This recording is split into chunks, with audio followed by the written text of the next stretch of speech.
Hello, welcome back to S K online tutorials. नमस्कार मित्रांनो, स्वागत आहे तुमचं आपल्या एस के ऑनलाईन ट्युटोरियल्समध्ये. आज आपण इंजिनिअरिंग फिजिक्समधला अत्यंत महत्त्वाचा टॉपिक बघणार आहोत. जसं की आपण युनिट नंबर 1 मध्ये ऑकस्टिक्स, अल्ट्रासोनिक्स आणि डाय इलेक्ट्रिक्स असे 3 चॅप्टर आपल्याला दिलेले आहेत. त्यापैकी आपण अल्ट्रासोनिक हा चॅप्टर या व्हिडिओ सिरीजमध्ये डिस्कस करत आहोत. मागच्या व्हिडिओमध्ये आपण बघितले की अल्ट्रासोनिक वेव्हज कशाला म्हणायचं, प्रॉपर्टीज ऑफ अल्ट्रासोनिक वेव्हज, बरोबर. या सगळ्या गोष्टी आपण या अगोदरच्या व्हिडिओमध्ये डिस्कस केलेत. आज या व्हिडिओमध्ये आपण प्रोडक्शन ऑफ अल्ट्रासोनिक वेव्ह हा टॉपिक डिस्कस करणार आहोत. मित्रांनो, जसं की तुम्हाला माहितीच आहे की अल्ट्रासोनिक वेव्ह म्हणजे अशा वेव्हज ज्याची फ्रिक्वेन्सी 20 किलोहर्ट्झ पेक्षा जास्त असेल. ओके, या अगोदरही आपण हे डिस्कस केले. The wave who having frequency above 20 kilohertz or above audible range, that is called as ultrasonic wave. जर 20 किलोहर्ट्झ पेक्षा जास्त फ्रिक्वेन्सी असेल एखाद्या वेव्हची, तर त्याला आपण अल्ट्रासोनिक वेव्हज म्हणतो. जसं की तुम्हाला माहिती आहे, आपले ह्युमन इयर जे आहेत किंवा आपली जी ऑडिबल रेंज आहे ह्युमनची, ती किती आहे? 20 हर्ट्झ टू 20 किलोहर्ट्झ. त्याच्यापेक्षा लहान साऊंड असेल तर त्याला आपण काय म्हणतो? Infrasonic sound. त्याच्यापेक्षा जास्त फ्रिक्वेन्सीचा साऊंड असेल तर त्याला काय म्हणतो आपण? Ultrasonic sound. आता अल्ट्रासोनिक साऊंडच्या प्रॉपर्टीज आपण मागच्या व्हिडिओमध्ये बघितल्या. अल्ट्रासोनिक वेव्हज हे नॉर्मल मेथडने आपण प्रोड्यूस करू शकत नाही, कारण त्याची फ्रिक्वेन्सी खूप जास्त असते. मग अल्ट्रासोनिक वेव्हज प्रोड्यूस करण्यासाठी काही मेथड्स आहेत. Okay, there are only two important method for generating ultrasonic wave which are based on two different phenomenas. आणि ते आज आपल्याला डिस्कस करायचे की अल्ट्रासोनिक वेव्हज प्रोड्यूस करण्यासाठी दोन खूप पॉप्युलर आणि कॉमन मेथड आहेत. एक म्हणजे मॅग्नेटोस्ट्रिक्शन मेथड आणि दुसरी म्हणजे पिझो इलेक्ट्रिक मेथड. या दोन्ही मेथडने आपण काय प्रोड्यूस करू शकतो? तर अल्ट्रासोनिक वेव्ह प्रोड्यूस करू शकतो. जनरली जर फ्रिक्वेन्सी 300 किलोहर्ट्झ पर्यंत तुम्हाला प्रोड्यूस करायची असेल तर आपण मॅग्नेटोस्ट्रिक्शन मेथड वापरतो. If you want to produce ultrasonic wave of frequency above 300 kilohertz or few hundred megahertz, काही मेगाहर्ट्झ पर्यंत जर आपल्याला फ्रिक्वेन्सी घेऊन जायची असेल, मग मात्र आपल्याला पिझो इलेक्ट्रिक इफेक्टने किंवा पिझो इलेक्ट्रिक ऑसिलेटरने आपण अल्ट्रासोनिक वेव्हज प्रोड्यूस करू शकतो.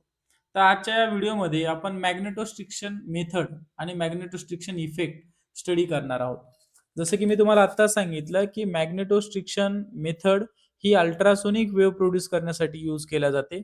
तर सगळ्यात अगोदर आपल्याला बघायचं की मॅग्नेटोस्ट्रिक्शन इफेक्ट काय असतो आणि त्याचं प्रिन्सिपल काय आहे. जी मेथड आहे, जी अल्ट्रासोनिक वेव्ह जनरेट करणार आहे, ती कोणत्या प्रिन्सिपल वरती करणार आहेत ते आपण डिस्कस करणार आहोत.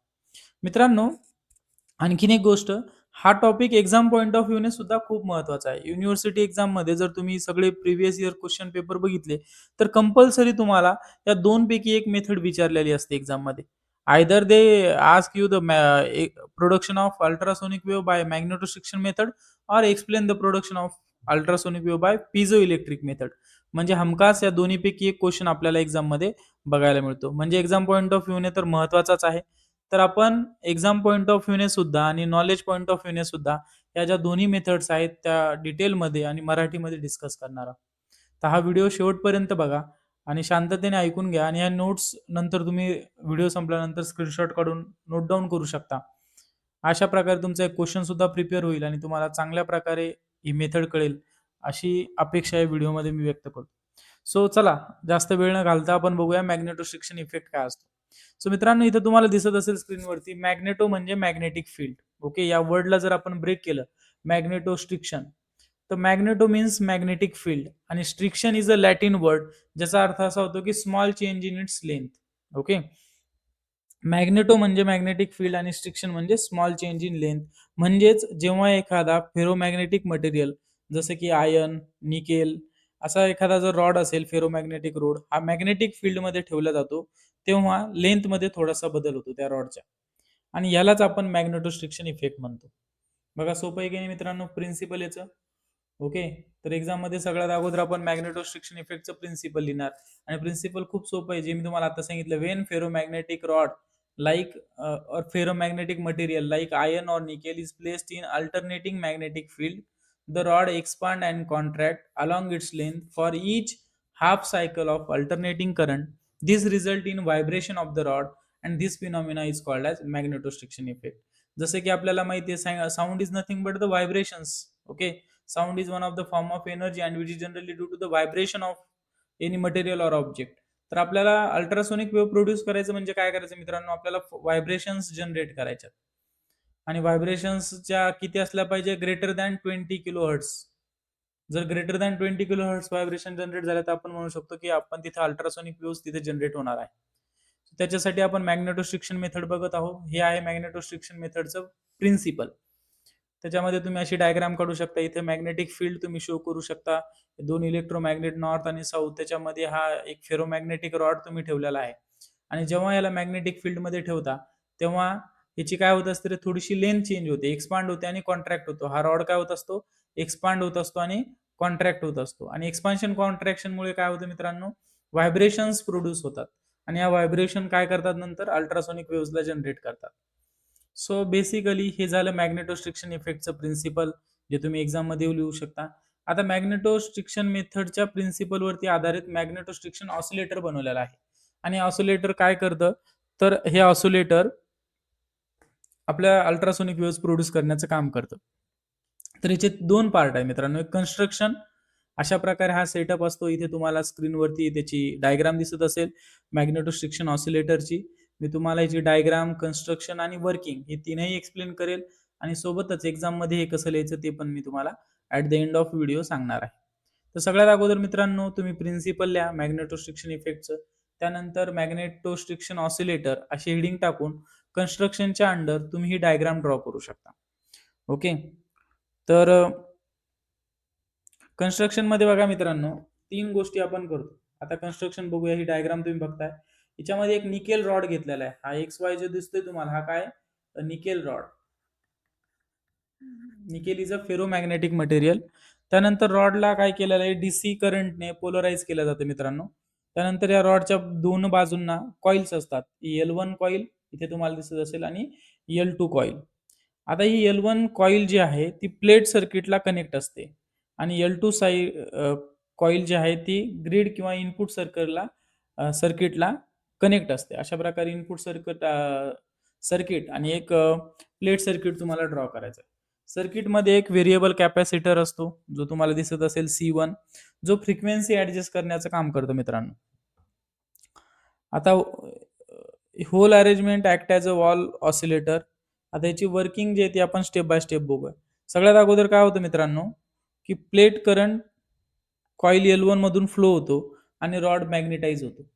L1 मधनं काय होतं, प्लेट करंट फ्लो होतो आणि रॉड काय होतो आपला, मॅग्नेटाइज होतो. नंतरच्या स्टेपमध्ये काय होतं मित्रांनो, प्लेट करंट फ्लो झाला, प्लेट करंट चेंज झाला तर रॉडच्या लेंथ मध्ये पण चेंज होते.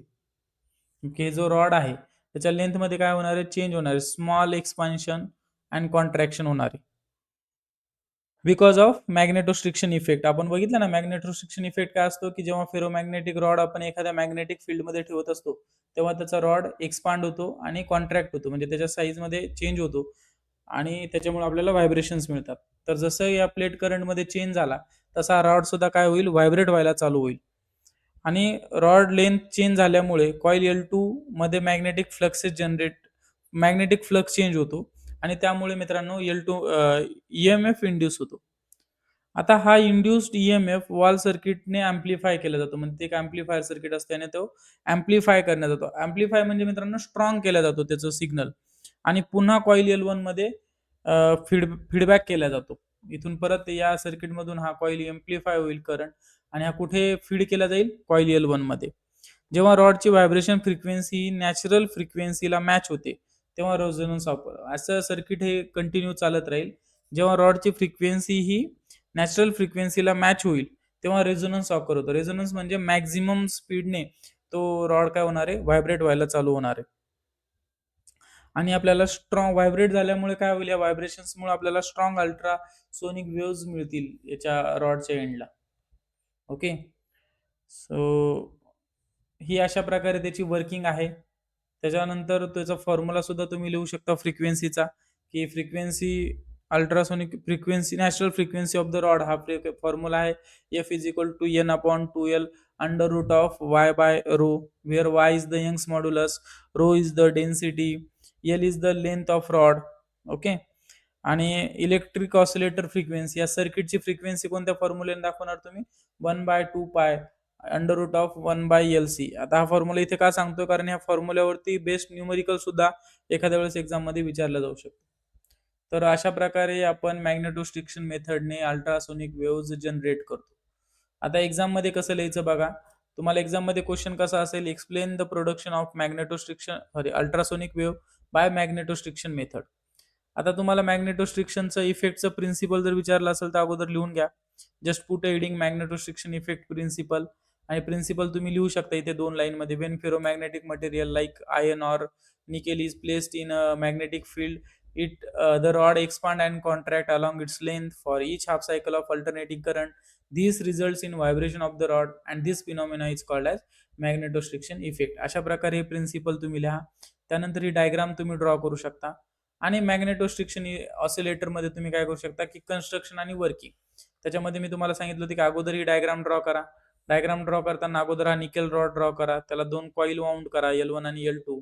L1 कॉइलला एक सर्किट तुम्ही इथे अटॅच करा, कॅपॅसिटर C1. इथे एक प्लेट सर्किट तुम्ही द्या, त्याच्यामध्ये ऍम्प्लिफायर वगैरे दाखवा. जसं डायग्राम ड्रॉ केली तशी डायग्राम तुम्ही ड्रॉ करा. आणि या डायग्रामचे पार्ट तुम्ही या कन्स्ट्रक्शन मध्ये एक्सप्लेन करा. या डायग्राम मध्ये जे जे दिसते ते तुम्हाला लिहायचे point by point. A nickel rod is polarise with the help of direct current, that is C current. 2 more coil L1 and L2 are wound around its two side. Coil L1 is connected to output plate cathode circuit and coil L2 is connected in the input grid circuit. Okay. Variable capacitor C1 कशासाठी वापरलेला आहे? For adjusting the frequency of vibration of the circuit. अशा 3-4 point मध्ये तुम्हाला त्याचं construction लिहायचं. त्यानंतर working मध्ये काय लिहायचं मित्रांनो, step by step. The plate current passes through coil L1, magnetize the rod and any change in the plate current leads to change in the length of the rod. बरोबर की नाही? L1 मधनं काय होतं की प्लेट करंट पास होतो. त्या L1 मध्ये करंट पास झाल्यामुळे काय होतं, तो रॉडला मॅग्नेटाइज करतो. आणि प्लेट करंट मध्ये जर काही चेंज झाला तर आपल्याला माहिती आहे मॅग्नेटिक फील्ड मध्ये चेंज होईल आणि त्याच्यामुळे त्या रॉडच्या लेंथ मध्ये सुद्धा चेंजेस होतील. The change in the length produces change in the flux link with coil L2, thereby inducing EMF in it. Next point काय लिहू शकता, the induced EMF is amplified by valve circuit and passed on the plate circuit and give it to L1. म्हणजे हा जो change in flux होतो तो परत हा एम्प्लिफाय केला जातो सिग्नल आणि परत L1 कॉइलला फीड केला जातो. हा एक पॉईंट तिथे लिहायचा. आणि as frequency of the rod, जशी फ्रिक्वेन्सी त्या रॉडची फ्रिक्वेन्सी आणि आपल्या सर्किटची फ्रिक्वेन्सी मॅच होईल तेव्हा रेझोनन्स ऑकर होईल आणि रॉड जो आहे तो मॅक्झिमम स्पीडने व्हायब्रेट व्हायला चालू होईल आणि मग आपल्याला काय मिळतील? Ultrasonic wave. अशा प्रकारे अल्ट्रासोनिक वेव्हज मॅग्नेटोस्ट्रिक्शन मेथडने आपण प्रोड्यूस करू शकतो. ओके. इथे तुम्हाला त्याचा पूर्ण थेरॉटिकल पार्ट मी along with handwritten notes तुम्हाला दिलेला आहे. तुम्ही याचे स्क्रीनशॉट काढून नोट्स लिहा, एकदा दोनदा त्याला रीड करा. इझिली हा तुमचा पॉईंट प्रिपेअर होईल.